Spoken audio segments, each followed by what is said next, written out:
Our next numerical is in profit loss. The selling price of 30 items is equal to the purchase price of 25 items. What is the profit or loss percent? So first of all, understand the meaning of the word problem. क्या बोला है उसने? Selling price of 30 items is equal to the purchase price of 25 items. 30 items का selling price किसके equal है? 25 items के cost price. Purchase price means cost price. So उसको profit हुआ या लॉस हुआ चेक करना है. तो यहाँ पे सेलिंग प्राइस भी दिया है नहीं है ना कॉस्ट प्राइस दिया है. Both are same. Cost price means purchase price. So ना सेलिंग प्राइस पता है ना कॉस्ट प्राइस पता है. But we can consider cost price is equal to 1. Let the cost price be ₹1. Cost price को कितना कंसिडर किया हमने? ₹1. So selling price of 30 item. Selling price अगर ₹1 का कॉस्ट प्राइस हमने 1 ले रहे, ठीक है. कॉस्ट प्राइस एक आइटम का कॉस्ट प्राइस कितना है? Let the cost price of 1 item. Let the cost price of 1 item be ₹1. एक आइटम का कॉस्ट प्राइस कितना है? ₹1. सो 25 आइटम का कॉस्ट प्राइस कितना हो जाएगा? ऑब्वियसली 25 हो जाएगा. 1 आइटम का ₹1 है तो 25 आइटम का कितना हो जाएगा? ऑब्वियसली 25 आइटम का कॉस्ट प्राइस कितना हो जाएगा? कॉस्ट प्राइस ऑफ 25 आइटम ₹25 हो जाएगा. बट क्वेश्चन में क्या बोला है? Selling price of 30 items is equal to the purchase price of 25 items. मतलब 30 आइटम्स का सेलिंग प्राइस किसके इक्वल है? 25. Okay. Selling price of 30 item कितना है? ₹25. इसलिए यहां पर एसपी लेना पड़ेगा हमको.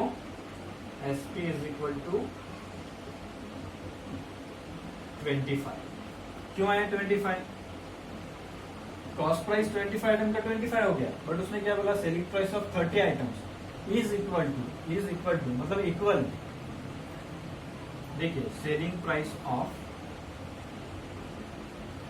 30 items. Selling price of 30 items is equal to purchase price. Purchase price means क्या? Cost price is equal to purchase price, जिसको हम क्या बोलते हैं? CP, cost price of 25 items. ये एसपी ले लिया हमने. ठीक है. थोड़ी देर के लिए कंसिडर कर लो इसको. पूरे पार्ट पे is equal to means equal to का sign. Cost price of 25 item कितना है? 25. अगेन इसीलिए हमने सेलिंग प्राइस कितना दिया? 24. Now and cost price is equal to ₹30. इसको ₹25. नाउ डायरेक्टली ऐसे क्वेश्चन आते हैं तो आप उसको डायरेक्टली भी इंटरचेंज कर सकते हैं. जो सेलिंग प्राइस बोला है उसको कॉस्ट प्राइस ले लो और जो कॉस्ट प्राइस बोला है उसको सेलिंग प्राइस लो. डायरेक्ट भी लिया तो चलेगा. बट कौन से टाइप के क्वेश्चन में डायरेक्ट लेना है? इस टाइप के. The selling price of 30 items is equal to purchase price of 20 items. ऐसा बोला है. नाउ ऑब्वियसली लार्जेस्ट वैल्यू कौन सा है? सेलिंग प्राइस है, कॉस्ट प्राइस है? Cost price is greater than selling price. ये 30 है, ये 25. कॉस्ट प्राइस होगा तो लॉस होगा. कॉस्ट प्राइस ग्रेटर रहा तो क्या होगा? लॉस. और लॉस का फॉर्मूला क्या है? CP minus SP. सीपी कितना है? 30. एसपी कितना है? 25. तो कितना लॉस हुआ उसको? ₹5.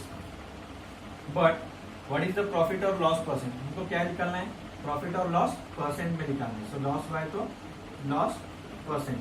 लॉस परसेंट का फॉर्मूला क्या है? Loss into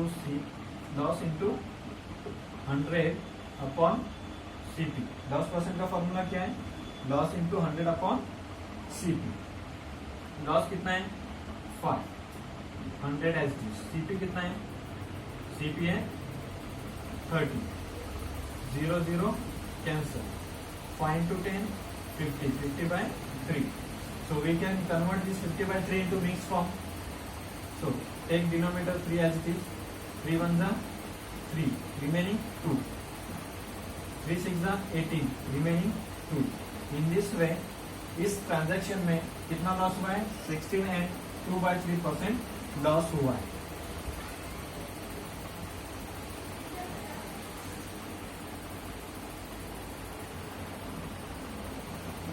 If the cost price of 10 articles is equal to the selling price of 7 articles, then gain or loss percent.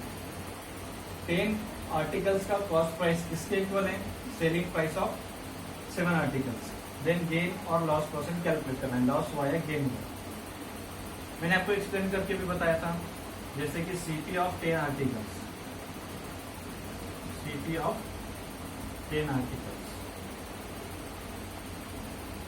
equal to is equal to means equal to the selling price of 7 articles. So अगर हमने cost price को ₹1 convert किया, consider किया, late the cost price of one article be ₹1. अगर 1 दिया तो cost price of 10 articles कितना हो जाएगा? 10 हो जाएगा. तो सेलिंग प्राइस ऑफ 7 आर्टिकल कितना आ जाएगा? ये वैल्यू ऐसे रखा, सिर्फ इसके जगह पे हमने कॉस्ट प्राइस ऑफ 1 आर्टिकल 1 किया तो 10 आर्टिकल का 10 रुपीज हो जाएगा. जिससे सेलिंग प्राइस ऑफ 7 आर्टिकल कितना हो जाएगा? 10, राइट. तो इसीलिए मैंने आपको बोला था कि जब भी ऐसे क्वेश्चंस आएंगे आप डायरेक्टली क्या कर लो, ये दोनों वैल्यूज पे इंटरचेंज कर लो. सीपी दिया है तो उसको क्या लेना है? एसपी. एंड एसपी दिया है तो उसको क्या लेना है? सीपी. सो ऑब्वियसली एसपी का वैल्यू कैसा है? ग्रेटर है. सो ऑब्वियसली यहाँ पर क्या होगा? उसको gain profit both are same. और गेन का फॉर्मूला क्या है? SP minus CP. एसपी कितना है? 10 और CP 7. 10 - 7 3.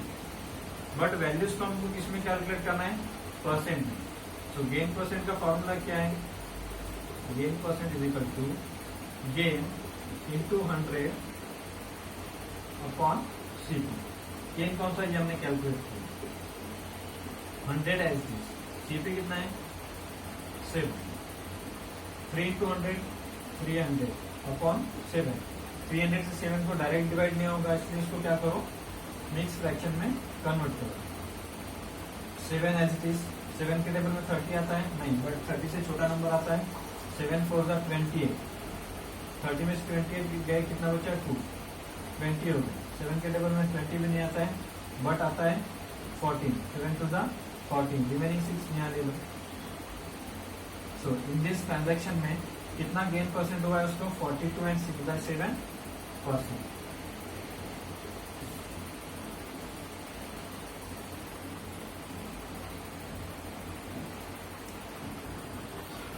If loss is 1/3 of ESP, the loss percentage is. Loss कितना बोला है? 1/3 ऑफ सेलिंग प्राइस. सो मैंने आपको पहले भी एग्जांपल बोला था कि मेरा एज आपके एज से 2 years ज्यादा है. सो मेरा एज कितना है बोलो?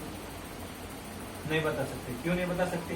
क्योंकि जब तक आपका एज पता नहीं होगा तब तक आप नहीं बता सकते हो. मैंने क्या पूछा आपको? मैंने पूछा कि आपका एज से मेरा एज 2 years ज्यादा है, तो बोलिए मेरा एज कितना है. तो पहले आपका एज पता होना चाहिए, तब मेरा एज लिख लेगा. डायरेक्ट मेरा एज लिख लेगा क्या? नहीं. इसलिए उसने क्या दिया? Loss is 1/3 of ESP. ESP के 1/3 है, बट ESP कितना है वही नहीं बोला. तो जब नहीं देते हैं तब हम उसको क्या कंसिडर करते हैं? X. Let the SP be x. Okay. Now loss क्या हो जाएगा? लॉस 1/3 है. 1/3 of ESP. 1/3 of ESP means 1/3 of x. 1 × x, x/3. ये हो गया लॉस.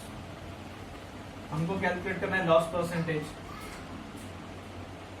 लॉस परसेंट कैलकुलेट करने के लिए फॉर्मूला है लॉस इंटू 100 अपॉन CP. तो हमको लॉस पता है बट सीपी पता नहीं, हमको सिर्फ एसपी पता है और ये लॉस हमने जो कैलकुलेट किया है वो पता है। सो लॉस का फॉर्मूला क्या है, loss is equal to CP minus SP. So minus SP उधर जाकर क्या हो जाएगा, प्लस एसपी, इधर क्या बचा सिर्फ सीपी। सो लॉस का वैल्यू कितना है, x/3, एसपी कितना है, ये हमने x कंसिडर किया।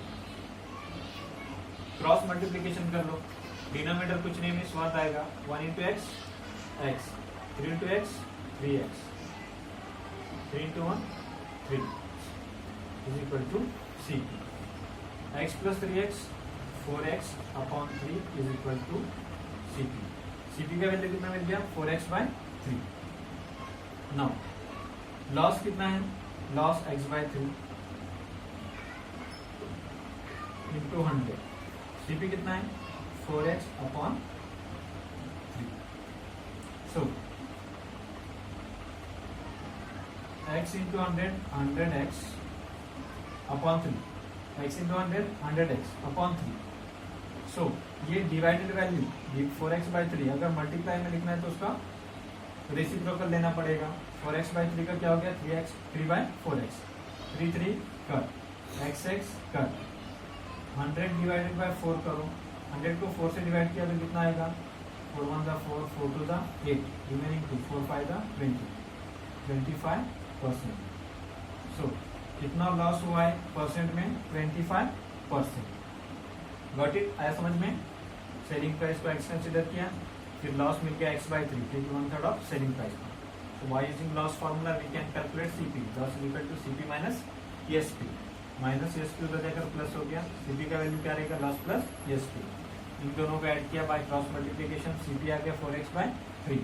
लॉस परसेंट के फॉर्मूले में लॉस का वैल्यू पुट किया, CP का वैल्यू पुट किया, डिवाइड वैल्यू को मल्टीप्लाई विथ में लिखना है तो रेसिप्रोकल किया, और in this way x cut 3 3 के कट, 100 को 4 से डिवाइड किया तो 25% आ गया। तो यहाँ पे लॉस परसेंटेज कितना हुआ है, 25%।